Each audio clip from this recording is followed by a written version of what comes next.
Coming up on Bridge City News, Alberta Premier Jason Kenney has a message for Albertans on how COVID-19 is impacting the province. We hear from University of Lethbridge professor who has just recovered from the coronavirus. And one of our regular contributors, Brian Lilly, says Canada was late to the game when it came to battling COVID-19. He has the details. Your nation, your province, your southern Alberta. From the heart of Lethbridge, it's Bridge City News with Hal Roberts. Thanks so much for joining us. Alberta Premier Jason Kenney says up to 6,600 people could die from COVID-19. In a televised address last night, Kenney says by the end of the summer, close to 800,000 people are likely to be infected with the virus in our province. We have two models, a probable scenario and an elevated one. Under the probable scenario, we now project that Alberta will hit the peak of infections in mid-May. From the beginning of the outbreak to the end of this summer, we could see as many as 800,000 infections and between 400 and 3,100 deaths. Under the most serious but less likely elevated scenario, we would see infections peak at the beginning of May with as many as 1 million infections and between 500 and 6,600 deaths. Now, I know that these numbers can be overwhelming, but these models are not a done deal. I want Albertans instead to see them as a challenge, perhaps the greatest challenge of our generation. Those numbers are not inevitable. How this actually plays out, how many people are infected, how many die, and whether we overwhelm our healthcare system, all of that depends on us and our choices. 3 more Albertans have died from the coronavirus. That brings the total number in our province now to 29. Government officials also reported another 50 cases today. The provincial total now sits at 1,423 confirmed cases. So far, the province has 519 people have recovered from COVID-19. To date, almost 69,000 tests have been done across the province. We have 4 new cases in the South Zone, including 2 here in Lethbridge, bringing the total number in the South Zone to 26. University of Lethbridge professor Dr. Jennifer Mather just recovered from COVID-19. Mather says she believes she caught the virus while on a teaching assignment in Denmark last month. I didn't think anything more about it because the symptoms weren't severe. And then somebody phoned me at 7:30 on the Monday morning and said, "Oh, well, you got the COVID." Oh, okay. And they asked me to go into emergency and get tested to see what my physical condition was like. The problem with self-isolation is that so many people just don't have major symptoms, and they think, well, it doesn't really matter. And the answer is, well, it doesn't really matter to you, but if you come in contact with somebody who has an immune system that's not working well, then it really matters to them. Mather was tested for COVID-19 on March 18th, and her positive result came back on the 23rd. Mather, who's a senior, said if she didn't already have a cold, she may not have gotten herself tested. Many health experts agree that Canada should have been more proactive in January when the coronavirus first came to light. One of our regular contributors, Toronto Sun journalist Brian Lilly, says because we came to the party a little late, we are now paying the price. We should have been more active on this in January. And instead, what we were told by the health officials and by the politicians is there's a low risk. We don't have to worry about it. No, we don't have to take those steps. No, we don't need to do that. No, we don't need to do this. And now our society is in basically a lockdown. Our economy is in tatters, and people are wondering, okay, we talk about the economy, Hal, and that's an ephemeral term. People don't know how they're going to feed their families. People don't know how they're going to pay rent or mortgage. That's the economy. And all of this because we didn't take this seriously enough at the beginning. Catch the full interview with Mr. Lilly discussing how Ottawa is tackling the coronavirus now. That's coming up in the second half of our show. Despite new restrictions on exports of medical goods from the United States, Deputy Prime Minister Chrystia Freeland says hundreds of thousands of masks have made it across the border. When it comes to the masks, we had the statement from 3M on Monday. The masks crossed the U.S. border into Canada at around 11:20 p.m. last night. They are here, and we are working as quickly as possible to get them distributed around the country to our heroic healthcare workers who need them so urgently. Lethbridge School Division announced today that it has canceled layoff notices for 120 employees. That will include 104 education assistants and advanced educational support staff, along with First Nations, Métis, and Inuit liaisons. Layoff notices, however, are still in effect for 300 other employees throughout the division. Those layoffs will take effect on April 30th. Superintendent of Schools, Dr. Cheryl Gilmore, says the division had to make up for a shortfall of $3 million in the November fall budget update. One of our biggest reasons we could add quite a significant, approximately 25% rather than just 12% of those employee groups is because the government gave some flexibility with an envelope of funding called PUF funding, and that's program unit funding. Usually a jurisdiction has to target that funding, can only spend it in that area. They indicated that we could use that funding fluidly. So in other words, we could take that funding that was only for that envelope, and rather than give it back to government at the end of the year like we usually do if it's not used, we could spread it across grades K to 12. To promote physical distancing during the COVID-19 pandemic, the City of Lethbridge has closed more amenities. Effective immediately, all tennis, basketball, and pickleball courts have been closed. The BMX, mountain bike, and skate parks are also closed, as is the disc golf course. The city earlier closed park amenities including playground equipment, benches, picnic tables, washrooms, and fitness equipment. City officials say if the regulations on the restrictions are ignored or abused, additional closures and enforcement can be implemented. Since the beginning of April, the RCMP has noticed a large spike in COVID-related scams in Canada. The most common reports are fraudulent merchandise sales and phishing emails and texts. BCN's Ainsley O'Reilly joins me now from the newsroom. Ainsley, how have these scams really impacted us locally? Thanks, Hal. I spoke to Staff Sergeant Glenn Henry from the Coaldale RCMP detachment. He said that Coaldale and Picture Butte's jurisdiction hasn't really been hit by this yet. But that's not to say it will not happen to you. He noted that the fraudsters are starting to get creative. You might receive a text message claiming to be from Revenue Canada, the World Health Organization, or even the Red Cross. Just take the time to try to figure out what people are asking you to do. One of the important messages I think we like people to know is someone has contacted you. You haven't contacted them. So if you haven't contacted somebody and you have this type of message, whether it's phone or email, think it through, research it a little bit. There's lots of places you can do to go check to see if this is legitimate. You certainly can call the legitimate charity. For example, if it is, say, a Red Cross, you can certainly call a Red Cross and confirm, but don't do anything out of fear. And, again, just be careful what you're doing. In order to target criminals on a national scale, the RCMP is urging victims to contact the Canadian Anti-Fraud Centre online at antifraudcentre.ca. Firefighters in Lethbridge were called out to a residential fire around 6:30 last night in the 3600 block of 23rd Avenue South. When they arrived, there was light smoke showing. The homeowner discovered the fire and called 911. Firefighters from 2 stations responded and put out the fire a short time later. Following an investigation, it was determined that the blaze was caused by a battery which was charging from a portable electronic device that was left plugged in. A local Lethbridge woman had to make several trips to the hospital for surgeries on her leg, which resulted in an amputation. She's also a parent, and she started to homeschool her child, all while dealing with the COVID-19 pandemic. As Micah Quinn explains, she's looking to stay positive and says that her support group has guided her through this very difficult time. On March 11th, Kylie Elizabeth had a below-the-knee leg amputation that stemmed from a term called bilateral club feet when she was born. My feet were kind of turned in and almost backwards. So I did require some surgeries and casting, but because of childhood neglect and some abuse, I didn't get the proper care. So the amputation was something that gave me a little bit more of my life back. She says this whole experience with having to deal with the amputation and COVID-19 has been surreal.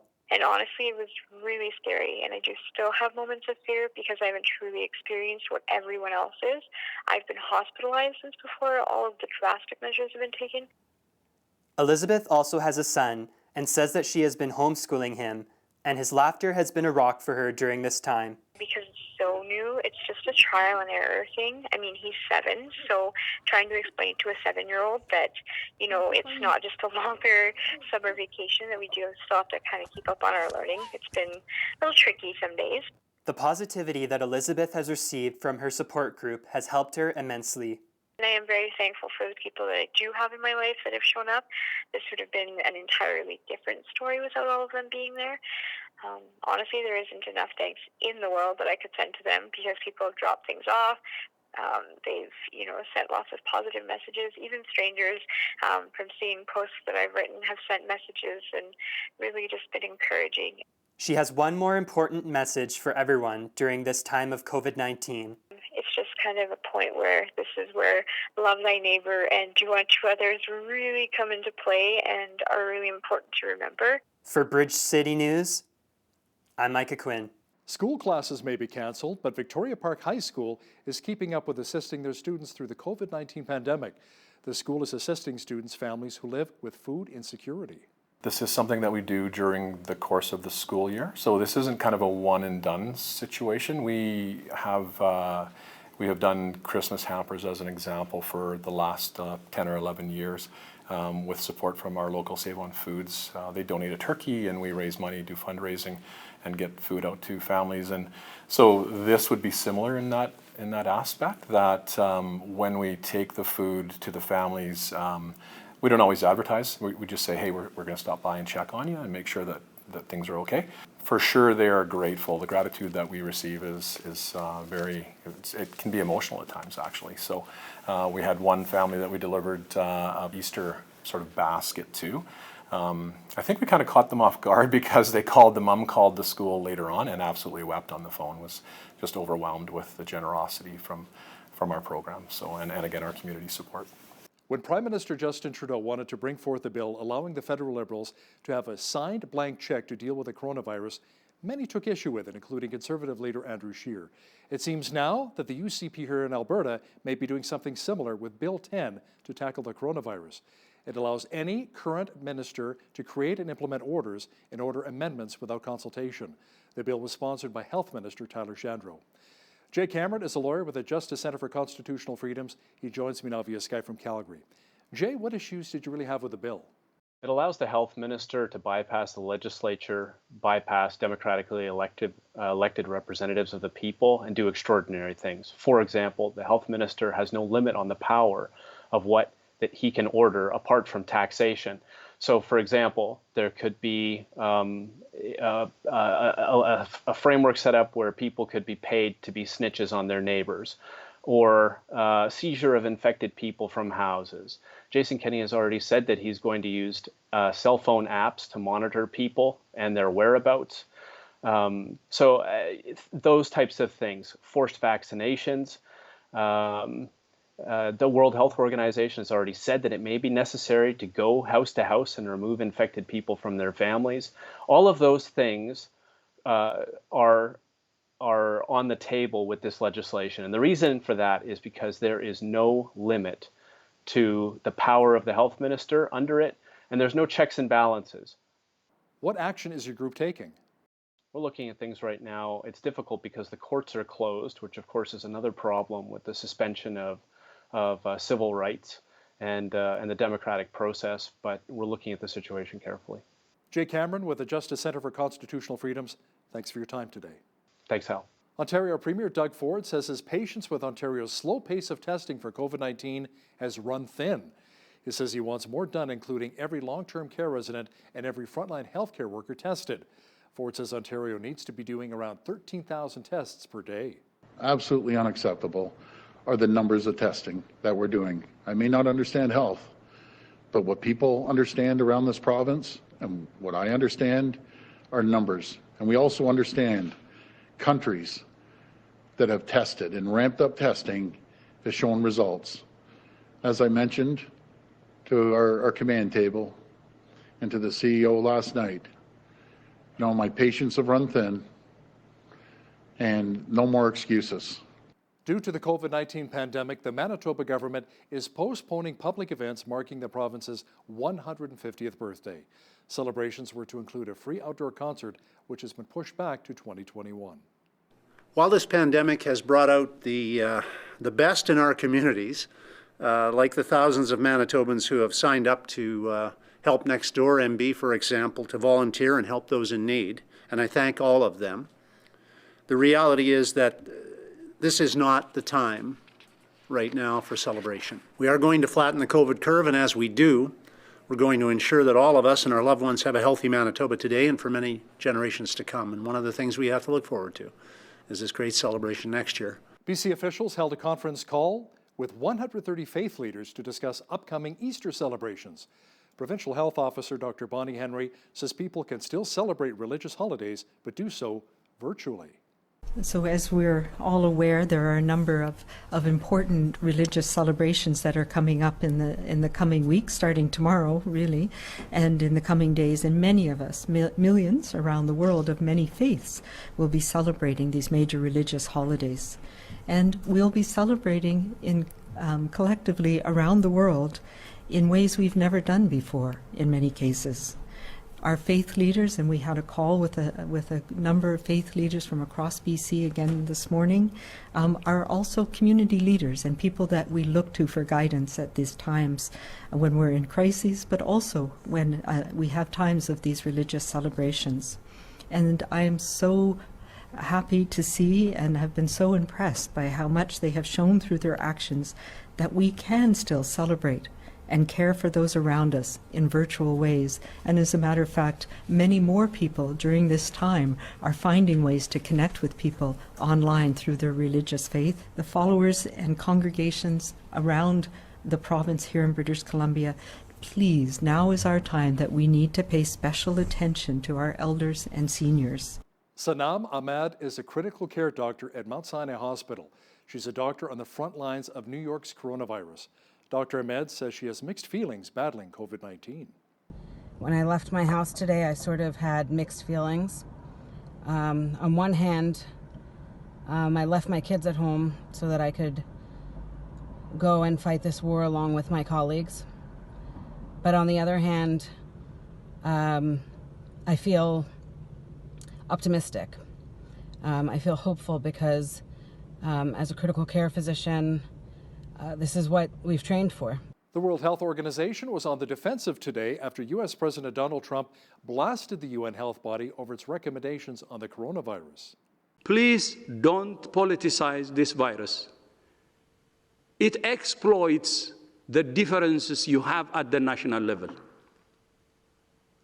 If you want to be exploited, and if you want to have many more body bags, then you do it. If you don't want many more body bags, then you refrain from politicizing it. The United States contributed nearly $900 million to the World Health Organization's budget for the 2018-2019 fiscal year, an amount that represented 1/5 of the WHO's total $4.4 billion budget for those years.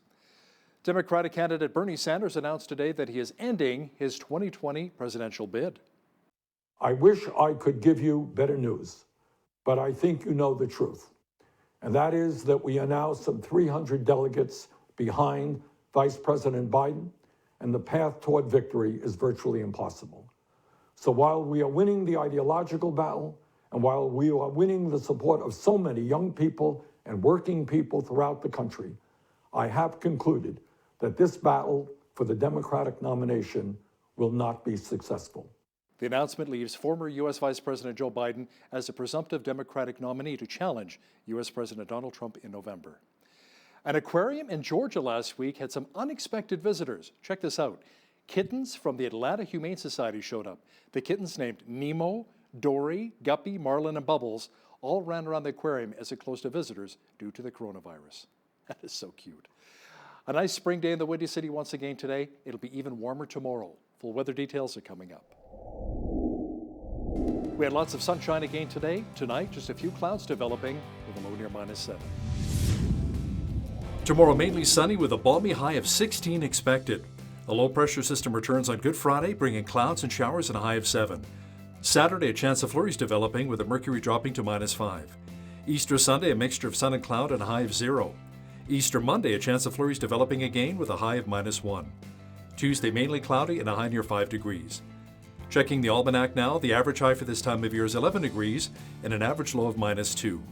The highest temperature on this date was recorded in 1977 at 26 degrees, and the record low was -12 in 1997. Sunrise was at 6:53, sunset at 8:13. Let's see how tomorrow's shaping up across the country now. Expect lots of sunshine in Victoria, BC, and a high of 16. Just a few clouds and 14 degrees for Vancouver. Mainly sunny and 15 for Calgary on Thursday. A mixture of sun and cloud and a high of 9 degrees for Edmonton. Sunny and 3 degrees for Regina. Increasing clouds and +1 for Saskatoon. Cloudy and 1 degree as well for Winnipeg tomorrow. Showers and 5 degrees for Toronto. A chance of flurries and 2 degrees for Ottawa. Rain and 7 is on tap for Montreal. In the Maritimes, rain mixed with snow and 4 degrees for Fredericton. Increasing clouds and 4 degrees for Halifax. Mainly sunny and 4 as well for Charlottetown. And in St. John's, Newfoundland, expect light flurries and a high near +1 for tomorrow. Today's weather highlights are brought to you by Dan's LA Carpet Cleaning. Residential and commercial carpet and furniture cleaning since 1989. Ottawa's relaxing the standards for businesses applying for its wage subsidy program for employers hit by COVID-19. Prime Minister Justin Trudeau says companies will be eligible if they can show a 15% decline in their revenues in March instead of the original 30%. He says they can also compare revenues to previous months rather than the previous year. Trudeau says businesses need to survive and workers need to be paid if the economy is to come roaring back after the crisis.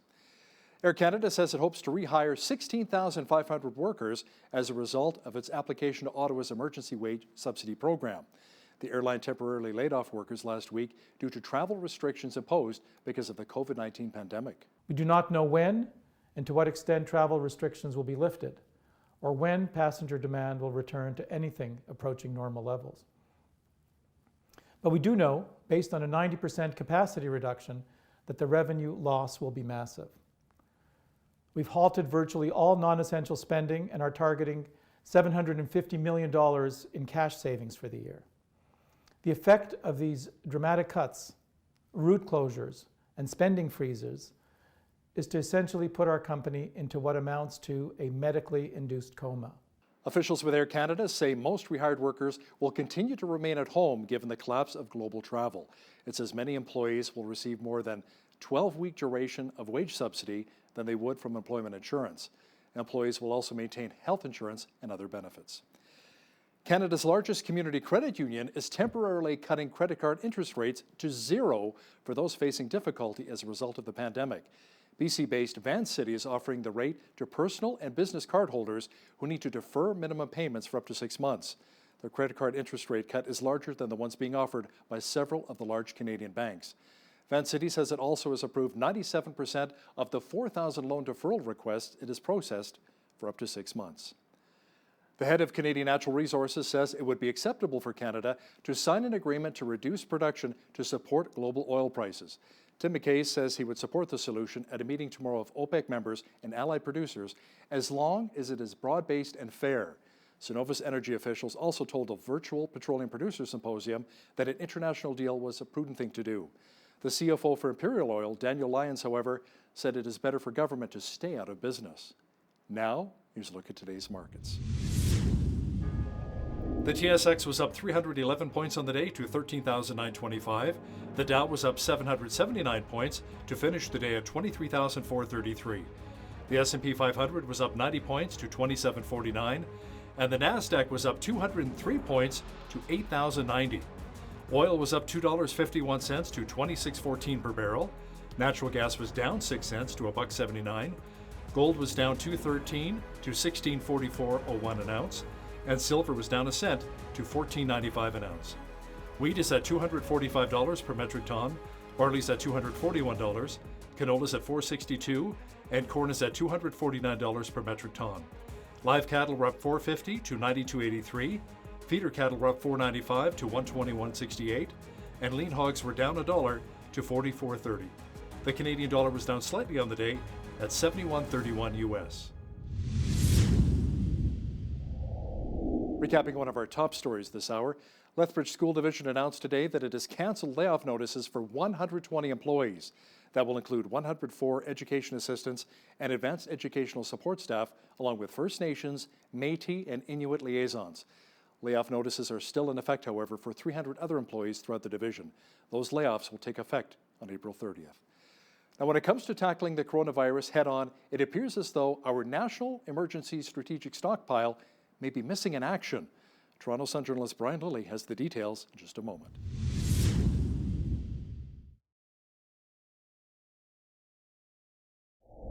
The question on many people's minds during this coronavirus pandemic is if there's enough personal protection supplies. The U.S. recently blocked shipments to Canada for a time, and they're apparently not the first country to do so. To talk more about this and other top stories is one of our regular contributors, Brian Lilly, who's a columnist, journalist with the Toronto Sun. Now, Brian, what can you tell me about national supplies of personal protective equipment? Well, they really vary depending on where you live. Everything from Alberta saying they have a month's worth of supply of the all-important N95 mask to Ontario being down to a week's supply. Premier Ford was saying on Monday, that was before the Americans lifted their ban on Canada getting imports and so on. Quebec was calling around the week before asking Ontario, do you have any extra masks? And in that case, it was Ontario Premier Doug Ford telling Premier Legault, I don't have any that I can give you, but here's a company that hooked us up with a lot of masks. They may have more supply for you. They were able to get some, and Legault, publicly praised and thanked Ford for that assistance. So it really depends on how hard hit your area is and how well prepared your provincial government or local health authority was when it comes to ensuring that we have enough PPE. Unfortunately, we just haven't been making much of this stuff here. That may change soon or is already changing, but we haven't been making it. And since January 24th, that was the first export ban. There's a professor in Switzerland who's tracking all the export bans related to COVID-19. And it started with China on January 24th saying no exporting of masks or materials to make masks. And of course, the United States brought in similar restrictions recently as well. And apparently Ontario is making some of these masks. Are they N95 type of masks? And what are the other examples that are out there? So Ontario, Premier Ford early on said, look, we're the manufacturing center for Canada. We've got more manufacturing than anybody else. We've got to have companies out there that can change what they're doing now, that can retool and give us something different. And a lot of companies stepped up. The early ones were hand sanitizer.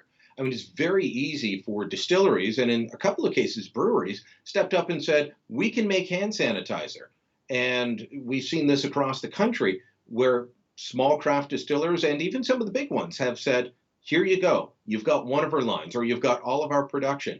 And it may not be the best smelling hand sanitizer, but it's getting the job done because, but depending on the hand sanitizer, it's between 60 and 75% alcohol, which kills off the germs. And don't drink it. Don't drink it. You don't want to drink this stuff. It's not going to taste good. It's not going to, sit well in your stomach. But they've been putting it out. Some of them even putting it in the cans that they use for their product or their regular liquor bottles, and just with a different label. So that was early on. But as we started to run short of N95 masks, which are the hottest commodity in the world right now, a company out of Mississauga, and they've got factories, 67 factories around the world, a number of them in the southern Ontario area, they stepped forward and said, we can make an N95 type mask. It's called the Woodbridge Group. They normally make a lot of their material is foam for the car seats that you sit on. There's a good chance they may have made your car seat, Hal. And they said, we can adjust our production and make these. So they got approval this past weekend from Health Canada for what's called a level 3 mask. Now they're waiting on a lab in Utah with the, let me try and get this straight, it's an American outfit under the CDC. It's called the National Institute of Occupational Safety and Health. They're the ones that give the N designation. That's the only place that you can get this, so, or at least in North America. So they've sent it there. Once it gets that designation, it can be used by anyone. They'll start off at about 1 million masks a week, go up to 4 million, and that can supply a good chunk of the country once that they get fully up to production. We're also looking at companies making ventilators. The Prime Minister talking about this just the other day, saying that this is important. 30,000 ventilators ordered by the federal government. Provinces are ordering more as well. They're trying to find low-cost ones. They're trying to find redeployed materials. Stanfields. You ever worn Stanfield, Hal? You know, the old underwear from Nova Scotia? They're making gowns now from material that's often used for house wrap. So the same material can be repurposed and made into hospital gowns. So all of that is going on, and it's happening in little pockets across the country. The federal minister in charge of innovation and technology, Navdeep Bain, said the government's policy is buy, and make. So if they can't buy it, they're trying to find a way to make it. And there's a lot of coordination and cooperation among the various governments. Now, Brian, you've also been writing about the fact that our National Emergency Strategic Stockpile appears to be MIA, missing in action. What did you find out? Yeah, we shouldn't be in the position that we have been in for the past couple of weeks, because we are supposed to have what's called the NESS, the NESS, or National Emergency Strategic Stockpile. And this is supposed to be handled by the Public Health Agency of Canada. So I started to hear that it wasn't quite where it should be late last week. Looked into it then, looked into it over the weekend, did some interviews, a lot of research on publicly available documents, and this is supposed to be one of the core functions of the Public Health Agency. They're supposed to stock this.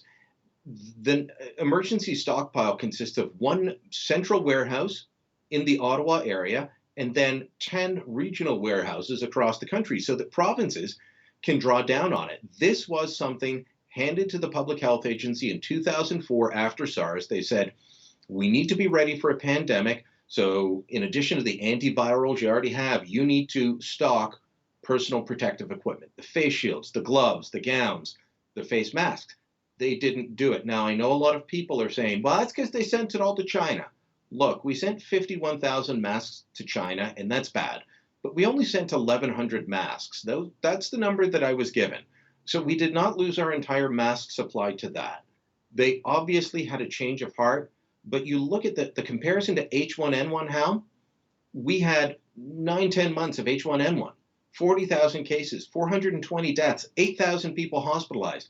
And hospital workers were told to gear up in the same way with the masks, with the gloves, with the gowns. And we didn't run out. Provinces drew down on it, but they never ran out. And in this case, we ran out before we were at 2,000 cases of COVID-19. That is a serious problem that we're going to have to look into after this is all over. So what are medical officials specifically saying now about Canadians wearing masks in public? It seems as though the advice may have changed a little. And it's extremely frustrating because, people like me that go into, well, when we used to be allowed to go in, I would go into the news conferences and you'd be told one thing. And now we're being told another thing, specifically when it comes to masks, that previously we're told, oh, you shouldn't wear them. They don't really help. I mean, I quizzed the Ontario's chief medical officer about this. I was on calls with Dr. Tam, the federal medical officer, and they said, oh, no, yeah, I know it's a cultural practice somewhere, primarily Chinese, but, you don't have to do that. It's not going to help. In fact, it can make things worse because you don't wear the mask properly, you touch your face, you adjust. It's not going to have any effort. Now they're saying, yeah, they can work. And by the way, don't use a surgical one, so maybe make one at home. This is a real problem, and it's been exposed in some documents that have just been released, of ever-changing advice from the health officials, from the politicians. They've seem to have been caught flat-footed and have been reacting instead of directing. Brian, the emergency relief benefit known as CERB, CERB, is now open, and there is a fairly high demand right now, understandably so. 788,000 people applied in the very first day, and those numbers are going to keep going up throughout the week. So, this benefit should have been available a while ago. It wasn't. It took them a while to set up the system. The good news is if you do apply, this is the benefit. If you don't qualify for EI, you can get $500 a week, $2,000 a month for up to 16 weeks. We'll see if that has to be extended. Let's hope not, but they may have to. And these are for people that, maybe you didn't have enough hours in, or your job doesn't fit the description that EI covers. EI can be fairly restrictive at times. So they said on Monday, if you were born between January and the end of March, apply on that day. Tuesday, you were supposed to apply if you were April to June, and so on and so forth. And everyone should apply by Thursday, and then the money will be out the door in 3 to 5 days. But yes, 788,000, almost 800,000 people, and the numbers just keep going up. Wow. Parliament is back to ensure that new relief measures, including the wage subsidy for businesses, is about to start. Explain to our viewers how that works. So this is all because when they had the last emergency session, they passed legislation that didn't quite fit the bill, that didn't quite work. If you remember, at that point, they had said, oh, we don't need 75% wage subsidies, we need 10% wage subsidies. And then they were saying that, I guess it would have been 2 Wednesdays ago, the finance minister was before the Senate, before they voted, explaining why they didn't need to go higher than 10%. And then 2 days later, they said, oh, we're going to 75%. And they were about to announce it and announce all the details. And then they said, well, wait a minute. The legislation we just passed doesn't allow us to give 75%. And it requires employers to kick in even more. So they couldn't do it. So they've had to recall Parliament. It's delayed things longer than it should have. This is supposed to be there, the big relief for small businesses. It's a good idea. It's just had some bad planning and some bad execution. And I get that these are bureaucrats that normally take years to develop policy, and they're developing them in a week. I get all that, but there were still problems. And so the original legislation didn't allow it to happen. 2 weeks later, they're trying to pass it. They'll try to get it through. I'm sure will pass. The other parties have said they'll support it, at least in principle. And let's see where the details are. The good idea about this is it tries to keep you attached to your job, and it helps the employer stay afloat, and it helps you stay employed and able to pay your bills. In early January, the federal government said that the novel coronavirus was being actively monitored with no confirmed cases in Canada. But Brian, by mid-March, the government had repatriated citizens, assessed the national stockpile of supplies, and said that 70% of the country could potentially contract the disease. Things changed in a hurry. They really did. And there's some, these are from newly released documents that the Health Committee demanded back in March. They said, you've got to give us this. It's called a production order, and it's the right of members of Parliament to say to the government, you show us the papers. You show us what was behind your decision making. Now, they've been released, and they're heavily redacted. That's the fancy term for they took a black marker and they blocked out a lot of stuff. But it still shows a government not knowing exactly what they were up against. And it's not like there weren't warning signs there. We're going to have to take time I think it's 10,000 pages. We're going to have to take time to go through more of what's in there.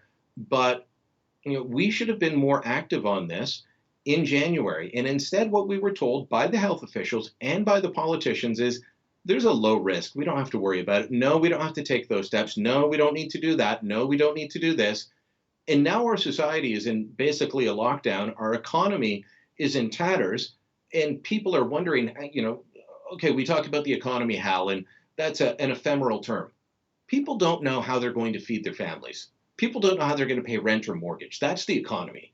And all of this because we didn't take this seriously enough at the beginning. There were steps we could have taken early on. We didn't take them, and now we're paying the price. Prime Minister Justin Trudeau says donations of medical supplies from foreign companies to combat the COVID-19 pandemic will not change how the government views those companies moving forward. Brian, that includes a recent donation from China, which is trying to have Huawei involved in the 5G network here in Canada. Yeah, Chinese companies like Alibaba, which is, I guess, their version of Amazon, they've donated, but Alibaba's not trying to lobby the government for special treatment here. But Huawei is. They want into the 5G network. Our military has said it's a bad idea. Our allies have said it's a bad idea. There are real security concerns around this. And so Huawei being part of a donation like this leads a lot of people to say, are they trying to unduly influence the government? Some people said that they should, the federal government should just reject the masks. I don't agree with that. Prime Minister Justin Trudeau was asked about this the other day. I thought he had a good response. He said, we're not going to reject the masks. We're going to look at them, test them, make sure that they're up to Canadian standards. And that's a good idea because we've seen some of these donations from China to other countries not be up to standard. So that's good. And if they're up to standard, then take them, use them. But he said in no way will this change the government's view when it comes to Huawei. I think they're ready, or at least we're ready, to let Huawei in. I'm against that. But as long as it doesn't change their decision-making, then I see no problem going forward with taking the donations. Toronto Sun journalist Brian Lilley, thanks so much for your time today. Thank you, Hal.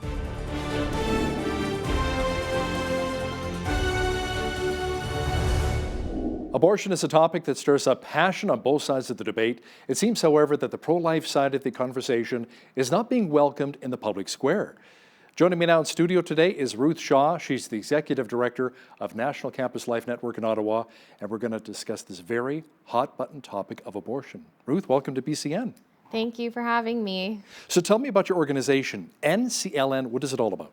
Yeah, so we're a youth organization, an anti-abortion organization that works to persuade young people to reject abortion. So young people in Canada are the ones having the most abortions, and so we believe if we want to see an end to that, we need to address the demographic having them. And so the way that we do that is by localizing onto university campuses, where we mentor, train, and mobilize campus pro-life clubs to bring the anti-abortion message to campus. Now, you believe that Canada, Ruth, will one day be abortion-free?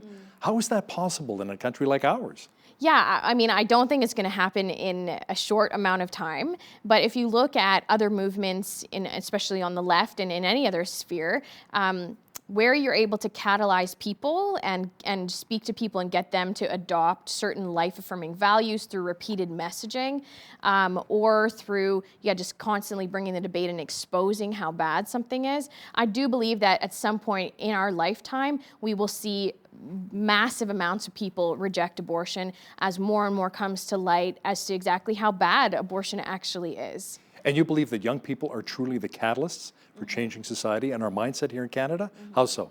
Well, I mean, to be clear, that can go either way, right? So, in our country right now, the vast majority of young people accept abortion as perfectly permissible. So if you ask the average person, as we do on university campuses, you ask them, what do you think about abortion? And they will say, oh, I'm pro-choice, just totally automatically. It's an automatic response. We've met so many young women who, when they find out they're pregnant, they automatically say, well, I'm going to have an abortion.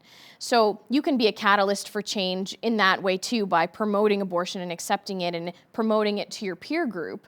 However, if you're able to convince young people to, and show them the logic and the science that proves that abortion is abhorrent, I think that young people have proven to be the demographic for years and years and years that when they're catalyzed and convicted and mobilized, they will affect great change in our country. And so we're aimed at systematically speaking to young people on a university campus and mobilizing them and giving them opportunities to speak up, just as the pro-choice movement has done with young people, which is one of the reasons that we've seen abortion last for so long in our country. Ruth, why do you think it is that so many universities are pro-choice and they don't even want the discussion? They're not willing to welcome pro-life voices onto campus?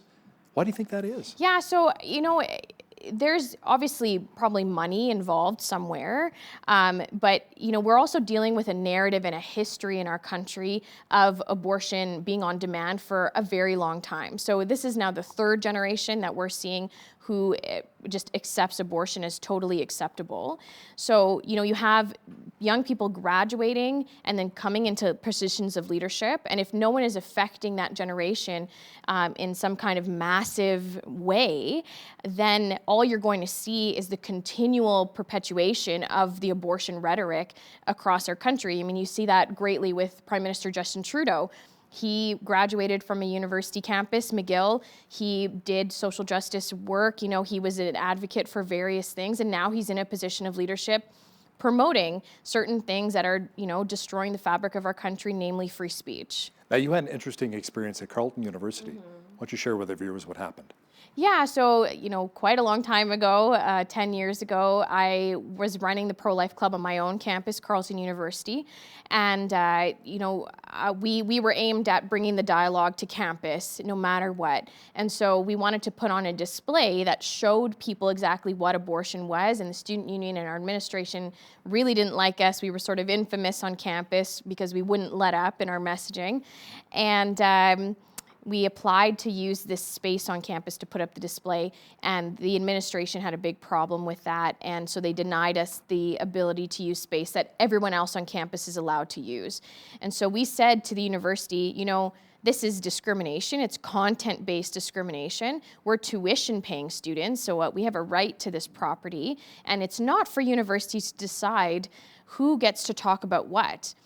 universities are meant to be a place where we can explore ideas. And if we want to see Canada remain a democracy, then we have to vehemently and protect our free speech. So they didn't like that very much, and so we said, we're going to do this in protest of the university.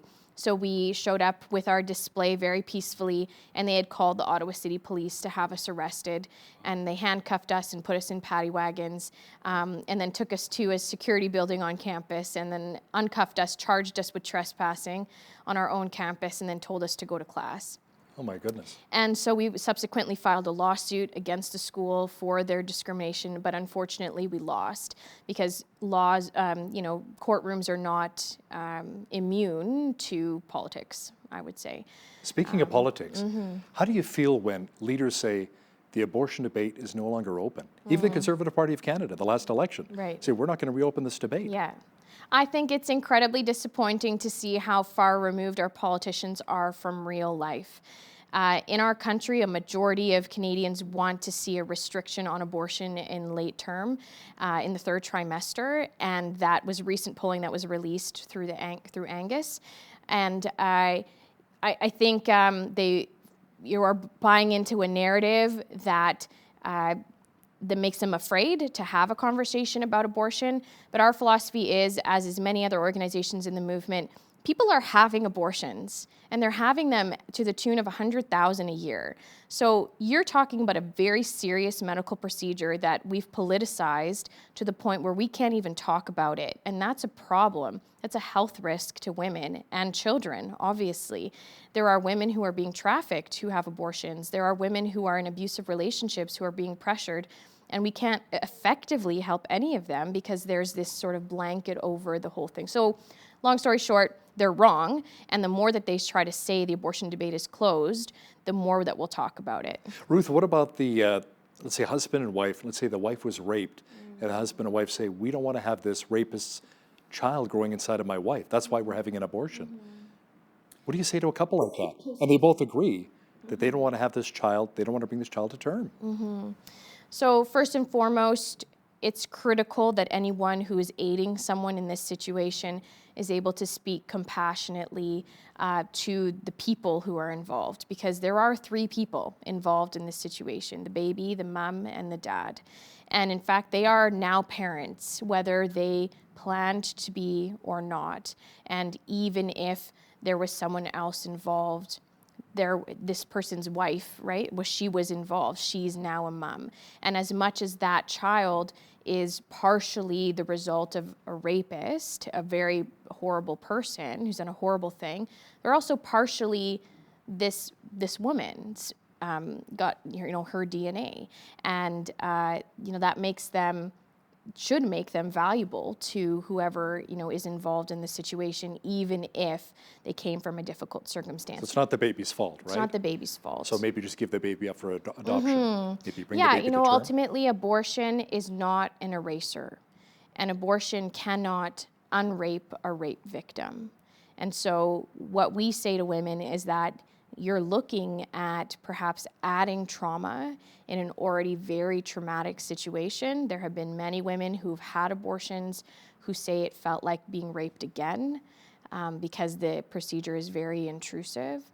And not to say that it won't be extremely difficult, but if we had a woman who had been raped and she decided to keep her child, and then a year later this child starts to look like the rapist, we would not set up a clinic to allow her to go and end the life of that child because that child has the DNA of this rapist as well and looks like this rapist. What do you say to women, though, Ruth, that say, this is my body, you have no right to tell me what to do with my own body?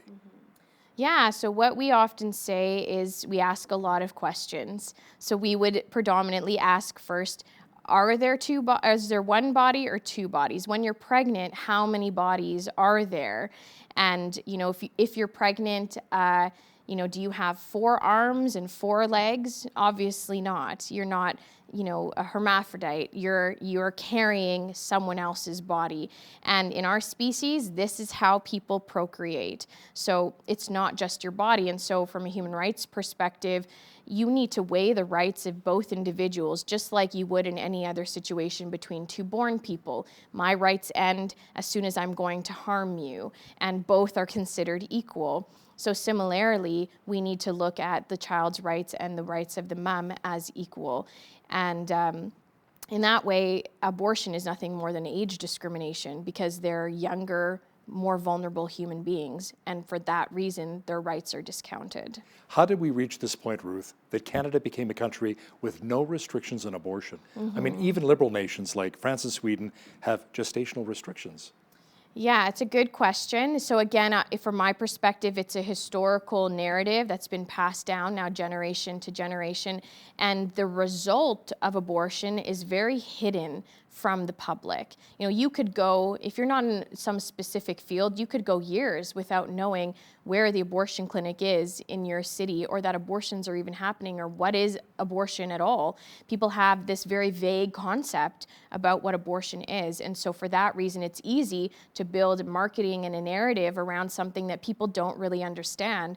So, you know, in our work, we try extremely hard to bring the reality and the truth of abortion to young people and really get them to challenge their own preconceived notions when it comes to abortion, because most of it is just absolutely crazy. Like, we have ultrasound machines and a very clear picture and way to determine when human life begins based on science, logic, and imagery, and yet somehow this narrative has remained intact. Has that ultrasound maybe changed women's perceptions or opinions about getting an abortion once they actually see their child inside of their bodies? Many, especially in the States where there are fewer regulations in being able to have ultrasound technology in crisis pregnancy care centers or outside abortion clinics. Like, I know an organization that has set one up in a bus, and then as women are heading to the clinic, they ask them like, hey, why don't you just get checked first?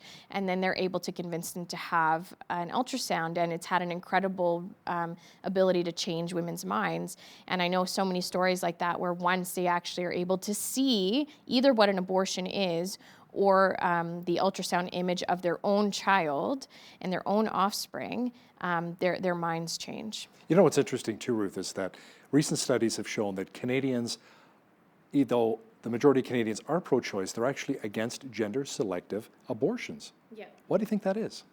Well, I think it's a bit of a difficulty if you are pro-choice, which is, you know, based on the narrative of women's rights, and yet you promote and support the killing of young women in the womb. You can't have it both ways. Although on university campuses, we have met pro-choice people who justify gender selection under women's rights and choices, and to which we often ask, so women should have the right to kill other women if it's for their own empowerment.